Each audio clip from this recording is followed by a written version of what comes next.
오늘 성경 말씀은 구약 성경 룻기서입니다. 룻기서 1장 1절부터 18절까지가 본문이고 사실 전체를 다 볼 것이지만 그 가운데서 이 16절과 17절 두 절만 제가 봉독하도록 하겠습니다. 룻기서 1장 16절과 17절입니다. 룻이 이르되 내가 어머니를 떠나며 어머니를 따르지 말고 돌아가라 강권하지 마옵소서. 어머니께서 가시는 곳에 나도 가고 어머니께서 머무시는 곳에서 나도 머물겠나이다. 어머니의 백성이 나의 백성이 되고 어머니의 하나님이 나의 하나님이 되시리니 어머니께서 죽으시는 곳에서 나도 죽어 거기 묻힐 것이라. 만일 내가 죽는 일 외에 어머니를 떠나면 여호와께서 내게 벌을 내리시고 더 내리시기를 원하나이다 하는지라. 아멘.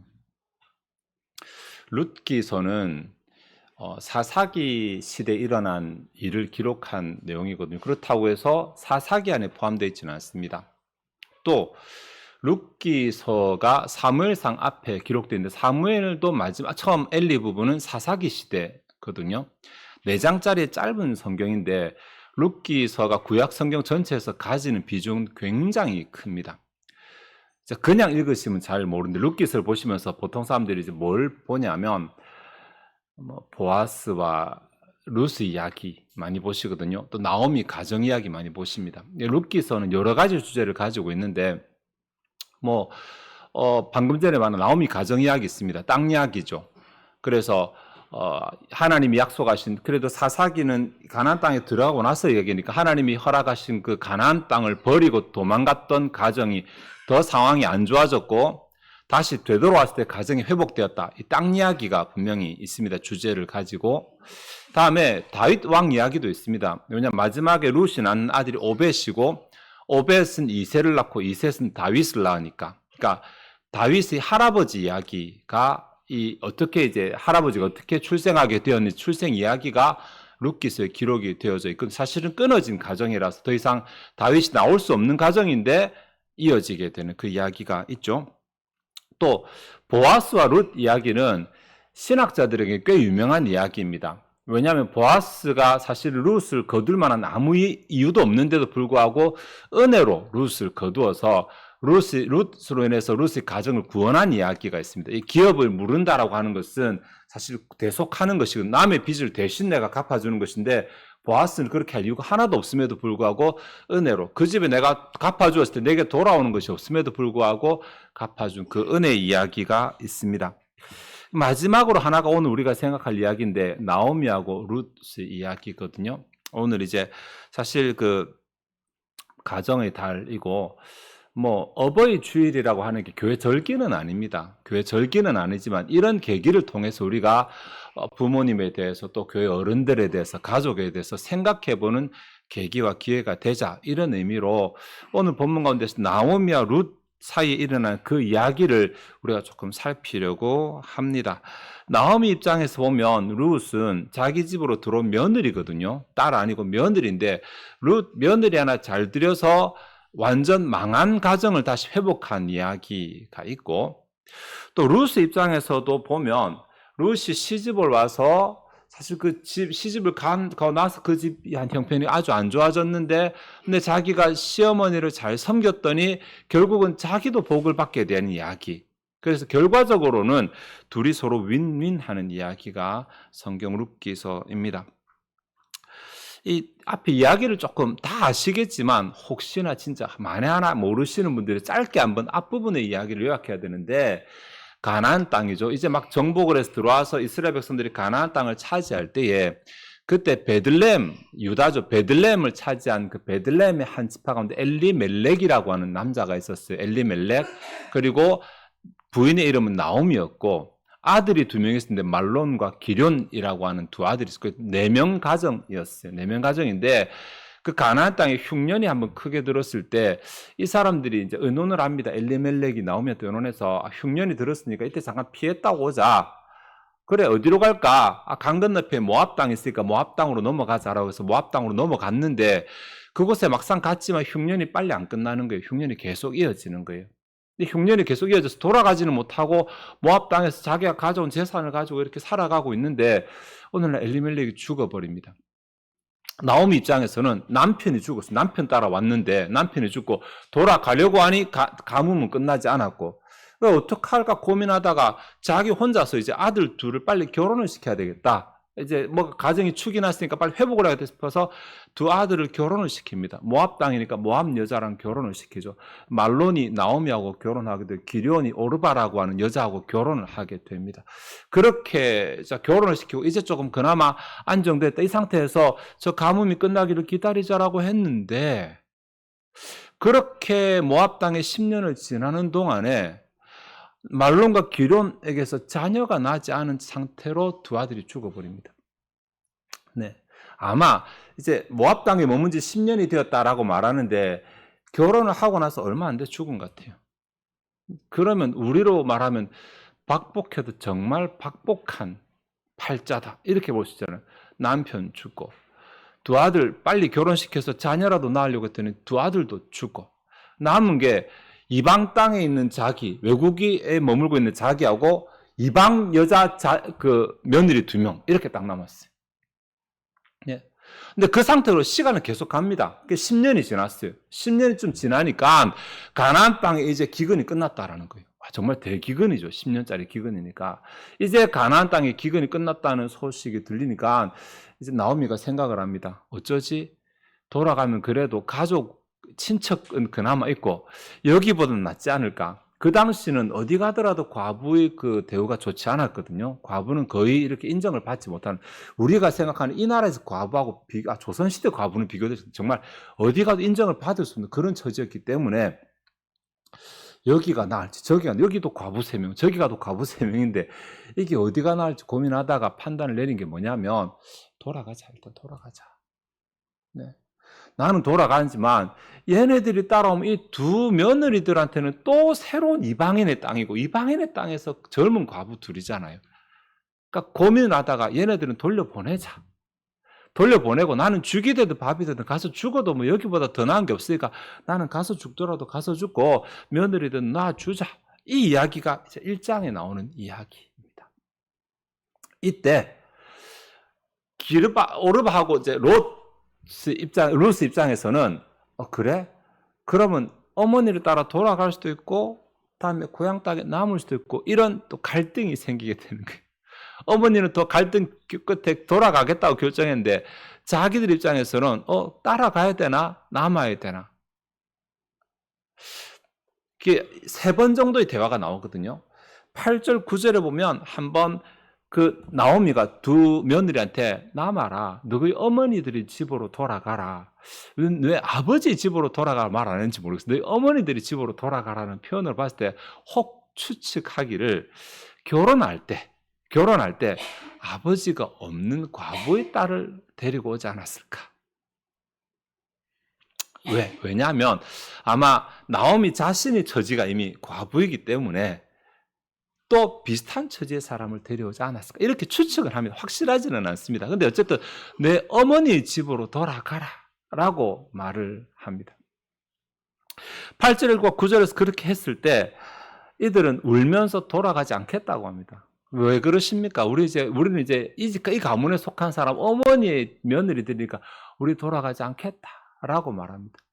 11절에서 13절에 장문에 걸쳐서 2번째로 나오미가 다시 돌아가라라고 이렇게 말합니다. 네. 그때 좀 논리적으로 말을 합니다. 논리적으로. 내가 나이가 늙었다. 내가 어떻게 지금 결혼할 수도 없지만 만약에 결혼해서 아이를 낳는다 하더라도 그 아이가 자라나서 너희들한테 주고 싶지만 그 아이들이 자라나면 너희들은 늙어버린다. 이거 답 없다. 우리 인생은 이미 답이 없다. 그러니까 나 따라가서 답 없는 인생을 살지 말고 지금이라도 빨리 돌아가서 빨리 다시 결혼해서 너희들의 인생을 살아라. 2번째로 간곡하게 설득합니다. 이 설득에 오르바는 알겠다고 울고 인사하고 갔고, 네.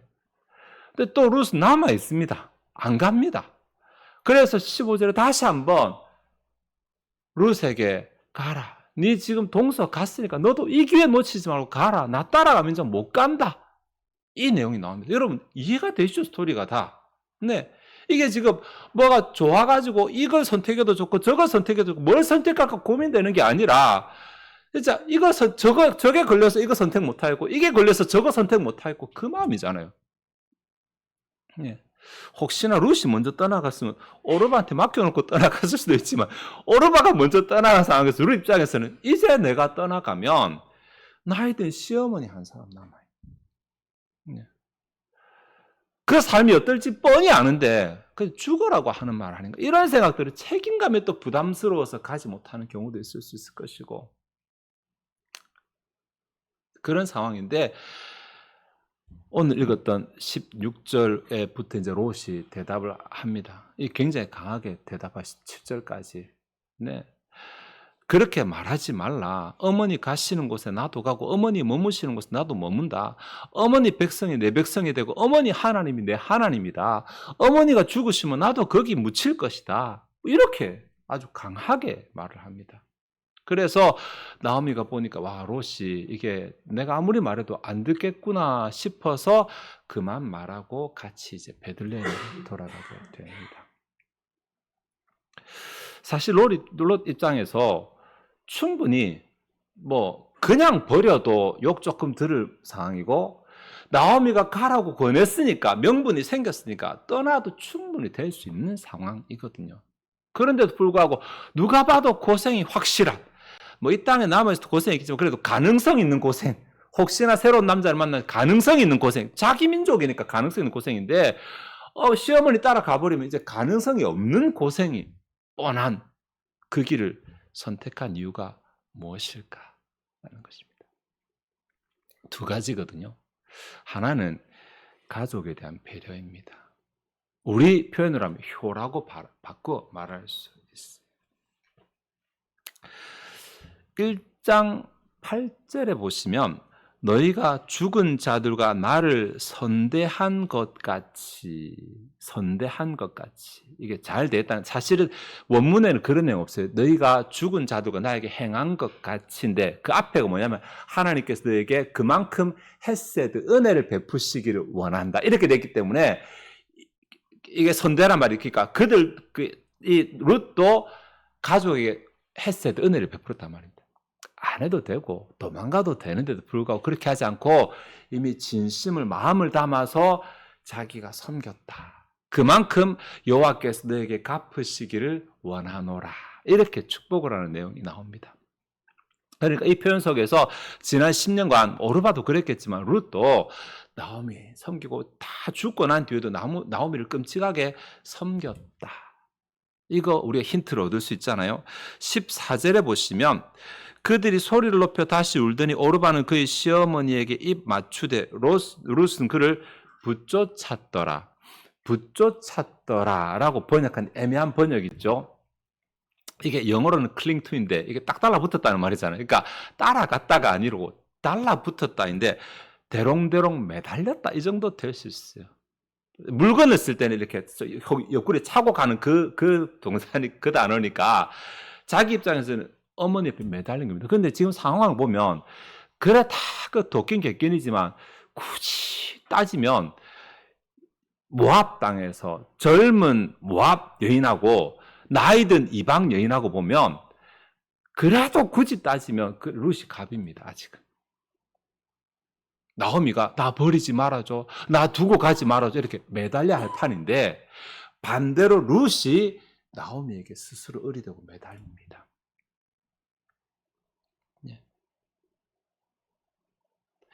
이 자세는 효라고 하는 거 아니면 설명 잘 안 되잖아요. 그죠? 가족 간에서 자녀가 부모를 잘 대하는 그것 외에는 설명이 잘 안 되는 그런 행동입니다. 16절에 제가 아까 읽었는데 어머니를 따라서 어머니 따르지 말고 돌아가라 강권하지 마옵소서 이 표현 그 다음에 어머니 가시는 곳이 나도 가고 어머니 머무시고 나도 머물고 어머니 백성이 나의 백성 어머니 하나님 이렇게 말하는 자체가 다 표현이 보면 내가 뭘 선택하고 아니고 어머니가 어떻게 어머니 전부 다 어머니를 기준으로 지금 모든 자기 남은 인생의 기준이 어머니라고 이렇게 말하는 것입니다. 자신의 모든 남은 삶은 어머니 때문의 삶, 어머니 기준의 삶이라는 것입니다. 따지고 보면 확률상 나오미가 먼저 죽을 확률이 높아요. 나이 때문에 확률상 그죠? 그러면 어머니 따라가게 되면 어머니가 있을 때 이렇게 되지만 어머니 언제가 돌아가실 건데 그 다음은 뭐냐면 자기는 그냥 혼자 남겨진 이방 여인이 가족도 없는 그런데도 불구하고 그거 생각 안 하고 그냥 어머니 돌아가실 때까지 무조건 어머니 중심으로 하겠다. 이게 친딸 아닙니다. 친딸도 이렇게 잘 안 하려고 그러는데 며느리가 지금 이렇게 합니다. 이거 효 아니면 설명 잘 안 되죠. 3장 5절에 보면 3장에 보면 이제 그 나오미가 가문을 다시 회복할 방법 2장 때문에 3장이 나오고 2장에 보면 보아스의 밭에 룻이 들어가서 이삭을 줍거든요. 보아스는 친족이고 친척이고 좀 부자였어요. 근데 보아스 눈에 이제 룻이 눈에 들어왔고 저 여인 어떤 여인일까? 아, 그 나오미 따라온 그 이방 여인 모압 자손입니다. 이렇게 종이 얘기해 주니까 그래 일부러 앞에서 더 흘려주고 좀 해라. 저 참 소문이 좋더라. 이렇게 한 상황입니다. 그렇게 한 상황에서 집에 가서 시어머니한테 그 얘기를 했더니 아 그래? 그럼 그 보아스가 우리 집에 조금 좋은 마음을 품고 있겠구나. 그럼 우리가 한번 시도해보자. 우리 가문을 회복할 일을 시도해보자. 라고 하고는 이제 룻에게 말합니다. 새벽에 보아스가 자고 있을 때 그 이불 덮고 자는 그 이불 발치에 네가 그 누워라. 네. 그래서 발치에 누워서 그 보아스가 물어보거든. 우리에게 은혜를 베풀어 달라고 요청을 해라. 이야기를 들려줍니다. 그 말했을 때 3장 5절에 룻이 어머니의 말씀대로 내가 다 행하리다라고 이렇게 말합니다. 이게 사실 위험한 모험이거든요. 그 당시 지금도 그렇지만 상대가 상대고 또 전 처음 본 남자고 나이 차이도 꽤 많이 나고 이런 상태인데 어머니가 말했을 때 어머니 말에 두 번 말 달지 않고 그냥 어머니 말씀대로 내가 다 행하리다. 거의 신뢰하고 순종하는 자세죠. 글로 읽어보니까 이게 잘 안 하다는데 그 당시 상황 속으로 내가 들어가 보면 이게 굉장히 쉽지 않아요. 자기 가치관, 자기 생각, 자기 판단도 있을 것인데 그런 거 내려놓습니다. 네. 어머니에 대한 효심이라고 말했고 가족에 대한 배려, 어른에 대한 배려 이렇게 말할 수 있어요. 근데 그것만 있는 것이냐? 많은 사람들이 룻이 얼마나 그 부모를 잘 순종하고 섬겼으면 어머니의 하나님이 나의 하나님이 될 것이다. 이 말에서 나 종교 어머니 때문에 바꿉니다. 이렇게 이제 생각하거든요. 틀린 말은 아니에요. 분명히 원래는 모압 종교를 가지고 있었을 거예요. 왜냐하면 너의 집과 너의 신에게로 돌아가라 말하거든요. 그러니까 이미 다른 신교가 있었는데 이 집에 들어와서 종교가 바뀌었어요. 바뀌었다라는 티가 17절에 보시면 만일 내가 죽는 일 외에 어머니를 떠나면 여호와께서 내게 벌을 내리시고 더 내리시기를 원하나이다. 이 표현입니다. 여호와께서 내게 벌을 내리시고 더 내리시기 이것은 사실 뒤에 가면 종종 나오는 표현이에요. 만일 이렇게 하지 않으면 여호와께서 내게 벌을 내리시고 다윗도 많이 쓰고 사울도 쓰고 쓰는 표현이거든요. 이거 근데 누가 쓰냐는 거예요. 누가 이스라엘 백성들이 쓰는 표현이에요. 여호와를 자기의 신으로 섬기는 사람이 쓸 수 있는 표현이에요. 그러니까 내가 신으로 섬기기 때문에 내가 섬기는 신한테 내가 벌을 받겠다. 내가 만약에 맹세를 안 지키면 내가 벌을 받겠다. 그게 지금 이 룻의 상태가 모압 신을 섬기면 모압 신의 이름으로 자기를 저주해야 돼, 맹세를 해야 되는데 여호와 이름으로 맹세하고 있잖아요. 룻은 지금 여호와를 섬기는 사람, 모압 땅에서부터 이미 여호와를 섬기고 있는 사람. 그 외에도 보아스가 한번 룻의 신앙에 대해서 평가하는 내용이 나오는데 2장 12절에 보면 여호와께서 내가 행한 일에 보답하시기를 원하며 이스라엘 하나님 여호와께서 그의 날개 아래 보호를 받으러 온 내게 온전한 상 주시기를 원한다. 이렇게 말합니다. 그의 날개 아래 보호를 받으러 온 내게. 이게 베들레헴으로 이주한 자체를 말하는 게 아니고 베들레헴으로 돌아와서 그의 삶을 보았기 때문에 들었기 때문이거든요. 베들레헴으로 도와서 이 사람이 모압 신을 섬긴 것이 아니라 여호와를 섬기는 그 신앙을 보았기 때문에. 네. 그래서 여호와 날개 아래 보호를 받으러 왔다고 이렇게 표현을 합니다. 그러니까 룻이 어떻게 나오미를 섬겼느냐 하면 그 동인이 두 가지인데 이 가족에 대한 의무, 배려감이 하나가 있고 신앙이 하나가 있더라는 것입니다. 그럼 이제 우리가 생각해야 될 내용이 있었어요. 어떻게 해서 룻은 이렇게 나오미를 섬기는 배려와 하나님을 섬기는 신앙을 갖게 되었을까? 네. 아마 제가 아까 한 가지 말, 내 어머니 집으로 돌아가라. 그게 학자들에게는 꽤 힌트가 되는 부분이기도 하거든요. 그러니까 결혼하기 전에 룻도 또 오르바도 사실은 그 과부의 딸이었기 때문에 특별한 일이 없으면 별 소망이 없는 그런 가문이었는데 이방에서 온 그래도 돈 좀 있는 유력한 엘리멜렉의 집안이 데려갔잖아요. 그걸 은혜로 생각했다 이렇게 보기도 합니다. 근데 그건 좀 너무 좀 추측이고 성경 가운데서 우리가 좀 힌트를 찾아보면 11절에서 13절에 두 번째로 나오미가 그 며느리들한테 말할 때 11절에 한번 보시면 내 딸들아 돌아가라. 12절에 내 딸들아 되돌아가라. 이렇게 내 딸들아라고 부르는 내용이 나옵니다. 며느리라고 하는 용어가 분명히 존재해요. 있거든요. 근데 며느리라고 부르지 않고 딸이라고 부르고 있어요. 그냥 의뢰 그렇게 하겠거니라고 말하는데 이 아들, 딸이라는 표현은 굉장히 가까운 친밀감을 표현하는 표현이기 때문에 이 당시에는 뭐 지금도 마찬가지겠지만 내 딸들아라고 표현하는 이 자체에서 이 나오미가 며느리들을 진심으로 대하고 있었다라는 것을 알 수가 있어요. 이 순간만 그런 게 아니라 진심으로 대하고 있었다. 13절에 또 보시면 나는 너희로 말미암아 더욱 마음이 아프도다 이렇게 말하는 거나 이 말이 무슨 말입니까? 너희 생각하면 내 생각하면 마음이 아픈데 너희들을 생각하면 마음이 더 아파서 안 되겠다. 내가 그래도 시어머니니까 내 따라가자고 할 수 있는데 내 따라가고 나면 너희들 생각하면 너희들 인생이 내가 너무 마음이 아파서 안 되겠다. 그러니까 차라리 나 혼자 가게 하고 너희들을 빨리 돌아가라. 너희들이라도 살아라. 이렇게 말하는 거예요. 이게 지금 진짜로 친딸로 생각하고 있는 거예요. 여러분 친딸이라면 나는 좀 안 돼도 너희들 잘 되라 이렇게 하지 않을까요? 그거 그대로 말하고 있어요. 나오미가 이미 룻에게 오르바에게 이런 삶을 살았다라는 거예요. 네.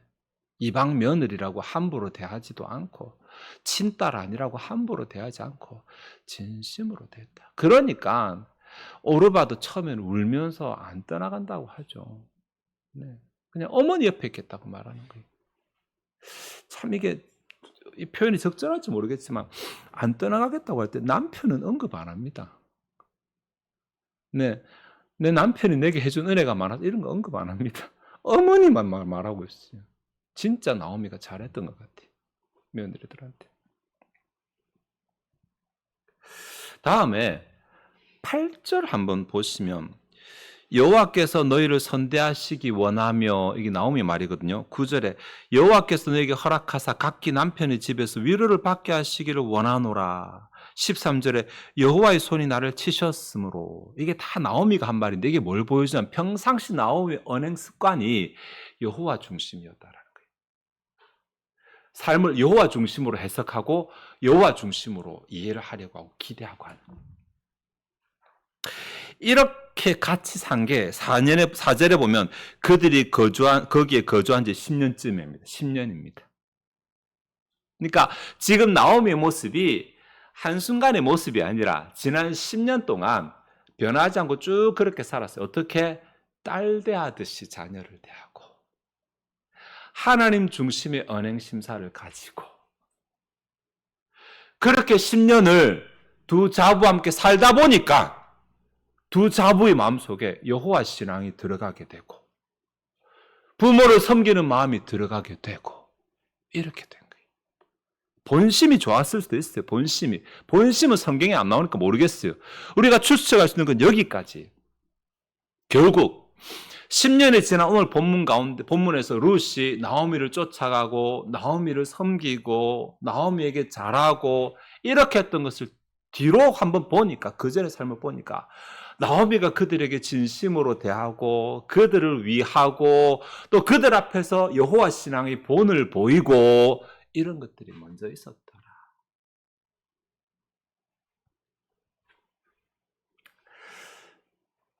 좀 이런 표현이 맞을는지 모르겠지만 나오미가 좋은 며느리를 얻은 게 아니라 10년 동안 좋은 며느리를 만들었다 이렇게 볼 수도 있어요.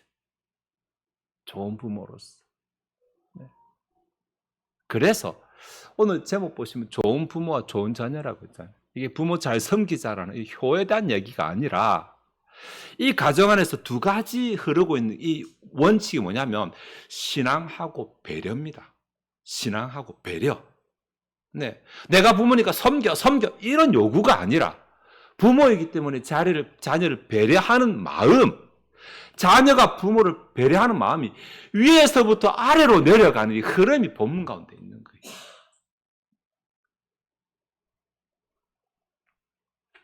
그래서 가정의 달을 맞아서 우리가 한 주쯤 우리를 거울로 한번 좀 보았으면 좋겠습니다. 우리 가정은 신앙이 되물림 되고 있는가?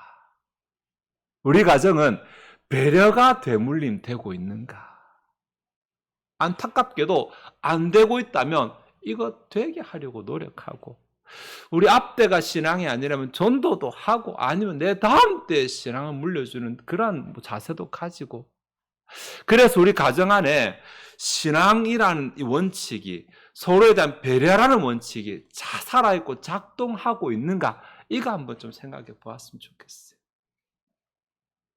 내 권리 생각하고 나 섬기라 생각하고 나 중심으로 생각하고 그렇게만 하면 가족이 사실은 가정이 전쟁터일 수밖에 없어요. 어디나 다 마찬가지 어디나 그렇잖아요. 근데 가족이니까 안 그럴 수 있는 거예요. 세상은 그럴 수밖에 없다 하더라도 가정은 안 그럴 수 있는 곳이잖아요. 네. 그래서 가정에서 내가 물론 내 말, 내 자리, 내 위치, 내 거 할 수 있지만 당연히 할 수 있지만 안 하고 배려, 내어주고 먼저 생각 이런 서로가 이렇게 하면 가정이 곧 천국이 되지 않겠습니까? 한 번에 다 바꿀 수는 없어요. 네. 근데 기준이 원칙이 뭔지는 우리가 좀 가지고 있자, 알고 있자라는 거예요. 그 원칙을 가지고 한 번쯤 비추어 봤을 때, 내가 이거 이 정도는 할 수 있겠구나 싶은 것으로 해보는 거. 네. 부모가 자녀에 대해서 권리는 아니거든요. 하나님 앞에 위탁받은 의무이지 권리는 아니거든요. 내 마음대로 포건하고 폭행하고 그렇게 해서 안 됩니다. 그렇게 하면 하나님 앞에 나중에 내가 죄 받을 수 있어요. 네. 자녀가 부모한테 권리는 아니거든요. 어릴 때부터 내가 정신 차릴 때부터 부모가 다 해주니까 다 해주는 게 당연한 거 절대로 아니거든요. 아니잖아요. 그죠? 네. 그러니까 내가 받는 게 당연한 게 아니고 그게 은혜고 감사라는 것을 깨달아야 돼요. 너무 늦지 않게. 네. 서로가 서로에게 배려하는 것이 그게 기쁨이 되는 거지. 서로가 서로에게서 빼앗는 것은 결코 기쁨이 되지 않잖아요. 그래서 어쨌든 가정의 달의 한 주를 우리가 보내면서 나는 부모로서 혹은 나는 자녀로서 내 받을 것만 생각하고 내 챙겨달라고만 생각하는 이런 모습을 가지고 있는가. 혹시 그렇다면 오늘 본문 가운데 서로를 배려하는 이 고부간 하면 딱 우리 인식에 좋은 인식보다는 안 좋은 인식이 딱 먼저 온다 자체가 고부간이라는 자체가 이게 남의 집에 들어가서 우리 집에 남이 들어와서 이런 게 딱 있잖아요. 구조적으로 그렇고 또 이방인 서로 외국인이고 이런 구조 속에서도 그 모든 것을 극복하고 가족의 아름다운 모습을 보여주는 이 나오미와 루스의 본을 보면서 우리는 그보다는 훨씬 더 통할 수 있는 이유가 많고 훨씬 더 섬길 수 있는 이유가 훨씬 더 많으니까 조금 내 거 내려놓고 조금 내 감정 죽이고 상대방 먼저 생각하고 하는 배려를 그리고 그보다 더 크게 하나의 신앙 안에서 하나님이 보고 계시니까 하나님 앞에서 우리가 해야 될 의무들을 행하는 순종의 의무를 통해서 우리의 가정이 지옥 같은 가정은 없겠지만 더 천국 같은 가정 이 세상에서 우리에게 위로가 되고 힘이 되고 그렇게 되는 은혜로운 가정을 만드는 저와 여러분 되시기를 바랍니다. 기도하시겠습니다. 하나님은 룻기서의 부분을 살펴서 특별히 나오미와 룻의 인물화를 살핌으로 그들이 어떤 자세를 가지고 있었고 혹은 어떻게 그러한 자세가 생겨나게 되었을까를 우리가 한번 생각해보고 우리 앞에 거울로 세웠습니다. 우리의 모습을 돌아보게 하시고 우선 내가 편한 것을 선택하면 상대방에게 상처가 될 수 있고 그것이 결국은 나에게도 되돌아올 수 있다는 사실을 알게 하시고 하나님께서 가족으로 묶어주신 우리 공동체 안에서 우리가 함께 살아가야 될 그 삶을 행복하게, 복되게, 또 힘이 되게, 위로가 되게 살아갈 수 있도록 상대방을 배려하는 마음을, 신앙 안에서 상대방을 배려하는 마음과 자세를 배우고 갖추게 하시고 그것을 통해서 우리 가정이 남들이 보기에 더 부러워하는 가정, 무엇을 가져서보다도 화목한 가정, 또 신앙 안에서 기쁨을 나누는 가정이 될 수 있게 인도하여 주시기를 원합니다. 한 조각이라도 하나라도 갖추고 실천함으로 복을 누린 우리들 되게 할 주옵소서. 이 시간 주 앞에 우리 준비된 마음으로 예물을 드리고자 합니다. 하나님께서 우리가 기쁨으로 드린 예물을 즐거이 받아 주옵소서. 감사드리며 예수 그리스도의 이름으로 기도하옵나이다. 아멘.